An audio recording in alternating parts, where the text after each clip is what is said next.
முக்கியமாக பெற்றோரை பேணுகிற பாக்கியத்திற்குரியவர்கள் யாராக இருந்தாலும், நான் 2 செய்தி சொல்லி இந்த விஷயத்தை நிறைவுக்கு கொண்டு வரலாம். ஒன்று, பெற்றோரை வாழ்க்கை முழுக்க பேணியவனுக்கு கெட்ட மரணம் வராது. அல்பாரு லாயமூத்து மைத்தத்து சூ, பெற்றோரை பேணியவன் அவன் கெட்ட மரணம் அவனுக்கு வரவே வராது எந்த காலத்திலும். அடுத்து 2வது முக்கியமான செய்தி, இது 2மே ரொம்ப கனமானது, கவனிக்கத்தக்கது.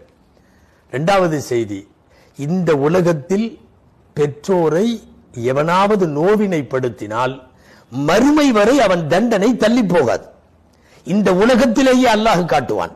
நீங்கள் செய்யும் ஏராளமான குற்றங்களுக்கு இறைவன் நின்று கொள்ளுவான் என்கிற அடிப்படையில் மறுமையில் தான் விசாரணை, மறுமையில் தான் தண்டனை. ஆனால் பெற்றோரை நோவினை செய்கிற குற்றத்திற்கு மட்டும் இந்த உலகத்திலேயே தண்டனை.